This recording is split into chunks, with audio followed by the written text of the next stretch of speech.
Okay, number one, we're going to do the derivative for this one. So let's take a look. It's derivative of 10 to the x. If you can't remember this, you can derive it. But let's see, dy dx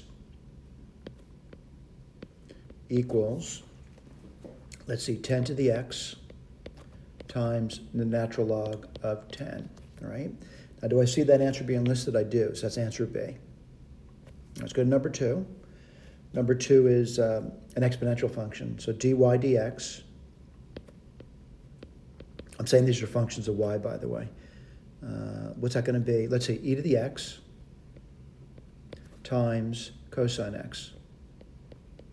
That's the power. Now what I got to do is the power, which might seem difficult to you, but it's product rule. So I'm going to say cosine x, that's going to be derivative of x, which is 1, then cosine x, and then minus x sine x. All right. Looking at the answer, I want to make sure I've got this right, by the way. I'm looking at my answer. I'm seeing that e to the cos, I see that, and then I see this over here, b. I realize you might say it's in a different order. It's that's fine, by the way. All right, still minus x sine x and cosine x. That's done. Let's go to 3. 3 is a derivative. Let's write this down, dy dx. That's going to be 3. Let's see, 3 secant squared 2x times the derivative of secant. And the derivative of secant is going to be secant 10. So it's going to be secant 2x tan 2x. Well, running out of room. Then I got to go to the inside, which is 2. So I'll make this a 6 then. All right. What am I looking for? The answer. And I'm looking at this, and I'm looking at what they're giving me in the key over here. I'm certainly looking for the 6. I see that. This is secant cubed. I see that. And tan 2x. So it's letter A. All right, that one's done. Let's go to 4. 4 is an implicit differentiation problem. Let's do that. That's 3x squared plus 3y squared times the derivative of y with respect to x. I'm just going to say y prime. All right. On the other side, it's going to be a product rule. So I'm going to say 6y plus, let's see, it's going to be 6x y prime. I want to get the y prime on one side, so I get 3x squared minus 6y, and that's going to be 6x, I'm doing that one, minus 3y squared y prime. Divide both sides by, 6x minus 3y squared.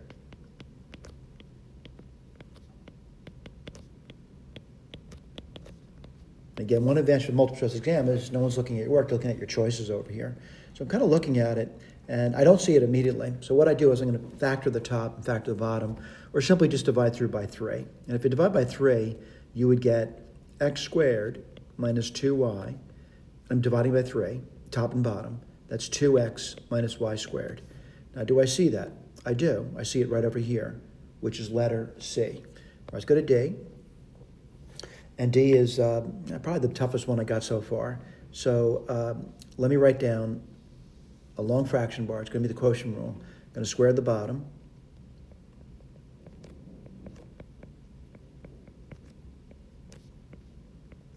Bring the bottom to the top. Plus cosine x times the derivative of the top. And that's going to be cosine x plus sine x minus the top, which is sine x minus cosine x times the derivative of the bottom, which is going to be cosine x minus sine x.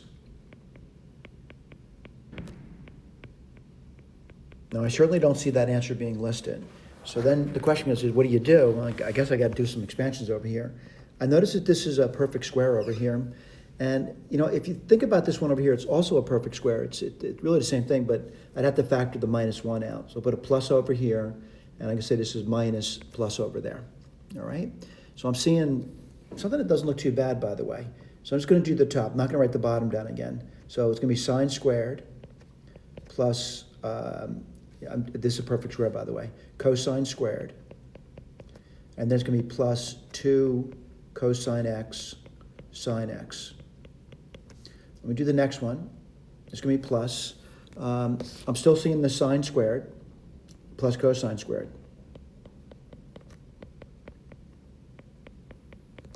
And then when I go there, I get minus 2 cosine x sine x. Well, immediately I notice that these things are disappearing. What else do I know over here? Pythagorean identities, what's that going to be? 1 plus 1 is 2, right? So we get 2. I'm going to write the bottom down now. It's going to be sine x. And again, one of the advantages of a multiplicity exam is no one's looking at your work. They're looking at your choices. Let me see if that answer is being listed. And if it is, I feel good about it. And I do see it being listed. It's right over here. All right? Let's go to the next page. This one's a natural log problem. And what I'm going to do over here is just take the derivative of it. And that's going to be 1 over the argument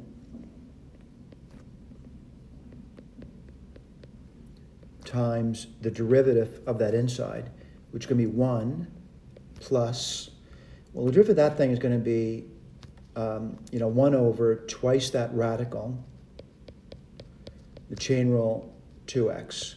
I notice the 2's are canceling off. All right, let me write this down now. It's 1 over x plus root 1 plus x squared. And then over here, I got a common denominator of 1 plus x squared. And what goes on top? It's just going to be, let's see, 1 plus x squared, the root of it, plus x. Well, isn't that convenient? Those things cancel off, and I'm left off with this over here. Again, mistakes can happen, but you want to look at the key and see if that's there. It is. It's selection B. All right, this one, it's a second derivative, and I always say it's some problem with second derivatives, you got to do it twice. So let's write this down now. And what are you going to get? I'll be careful about this. 18x plus 2y prime equals 0. Well, I'm going to solve for y prime.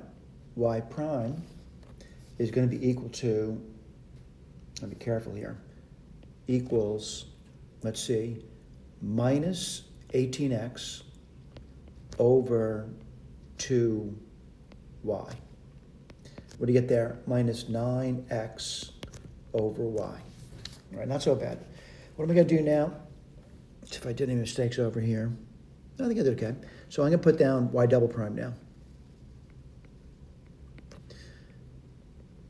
Go the quotient rule, so y squared. I'm differentiating this over here. It's going to be y times minus 9 minus the top, which is minus 9x, so it's plus 9x, times the derivative of the bottom, which is just y prime. All right, so y double prime is equal to minus 9y plus 9x times y prime, which is minus 9x over y squared. All right, going to keep moving through it.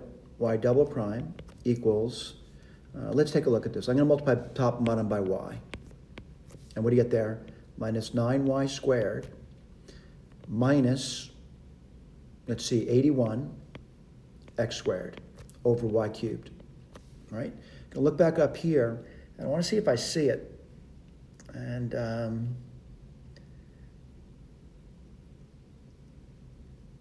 let's see what I'm seeing over here. I'm not seeing the answer, am I? So what I'm going to do over here is just play around with it a little bit. And what I'm going to do is I'm going to factor out a 9, or a minus 9. And what do you get? You get y squared plus 9x squared over y cubed. All right? Now, do I recognize that? Let's go back over here. And 9x squared plus y squared is just 9. So what do you get over here? Minus 81 over y cubed. Let's go back over here. And do I see that? I do. All right? That's going to be letter B. All right? Let's go to the next one. Now, I realize all the time people around the room, what you do is just go to the back of another page. I'm just going to get my eraser out and erase this business over here.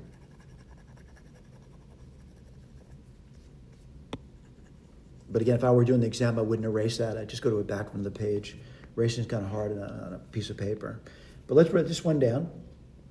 And we're going to write down, I'm going to square the bottom.